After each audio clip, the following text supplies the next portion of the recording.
All right, hello and welcome. Today we are going to be architects. We're going to draw up a blueprint basically to figure out where Malaysia's tax system actually comes from. So let's just dive right in.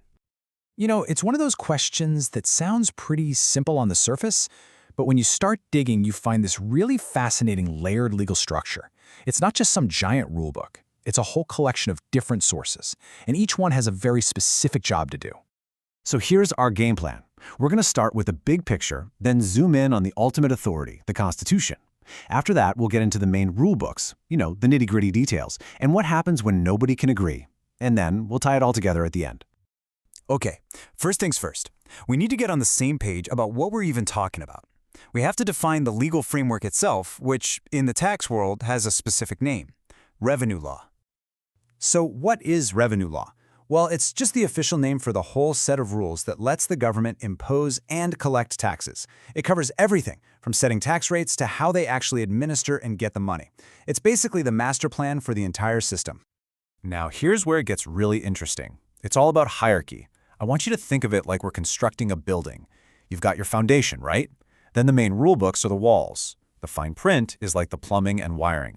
You've got a referee or maybe a building inspector for any disputes, and then a practical guidebook to help you use the place. Each layer builds on the one before it, and we're going to walk through every single one. Let's start from the ground up, with the most critical piece of the puzzle, the ultimate authority, the federal Constitution. This is the absolute bedrock. The Constitution is what gives the government the right to tax us in the first place. And here's the key takeaway. Without this constitutional foundation, no tax can be legally collected. Period. It's the ultimate permission slip. And the Constitution does another really important job. It divides up who gets to tax what. It draws a really clear line. The federal government handles the big stuff, like income tax and SST. Meanwhile, the state governments are in charge of things like land tax and entertainment duty. It's all spelled out. Okay, foundation is set. So what do we build on top of it? Well, that's where our core rulebooks come in, the Acts of Parliament. So, if the Constitution is the foundation, then these acts are the main walls and the structural beams of our building.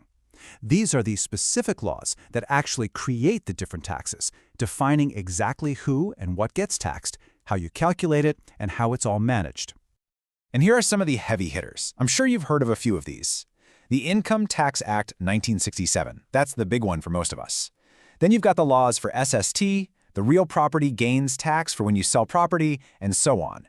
Each one of these acts governs its own little world of taxation. Okay, so we've got our foundation and our walls. But a building isn't really functional without all the little details, right?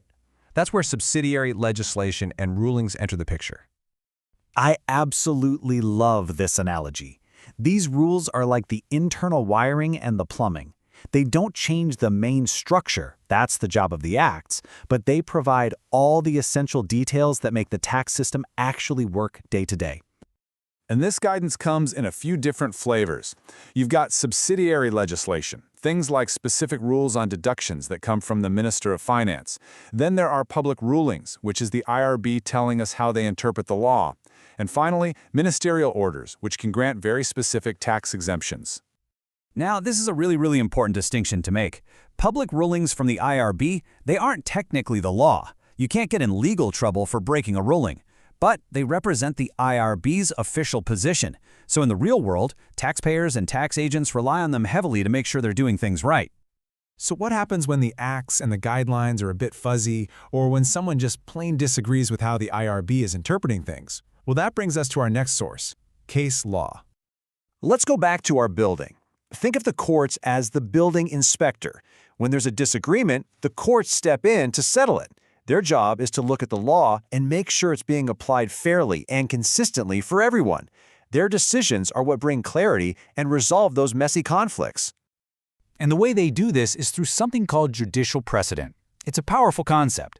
When a high court makes a decision on how a tax law should be interpreted, that decision becomes a binding rule for all similar cases in the future. It basically sets the record straight for everyone. And here's a perfect example of that in action. There was this huge case, the Director General of Inland Revenue versus Cooling Rubber Plantations. It was a landmark case because it finally settled a massive argument over what the phrase income from Malaysia actually means. The court's decision created a precedent that still shapes how international business income is taxed today. So, we've poured the foundation, we've put up the walls, installed the plumbing, and even had the inspector come by. Now, let's step back and take a look at the complete legal structure that we've just built. This table just puts it all together so nicely, doesn't it? At the very top, the Constitution gives the power. Then the Acts of Parliament create the actual laws. Subsidiary legislation fills in all the details. Case law steps in to interpret everything when there's a dispute. And public rulings provide that day-to-day practical guidance. And really, that's the main idea here. It's not just one thing, but this dynamic, layered system. Every single source has a distinct but absolutely vital role to play. And together, they create a framework that's designed to make sure our tax system is legal, fair, and efficient. Which leaves us with one final thought to chew on.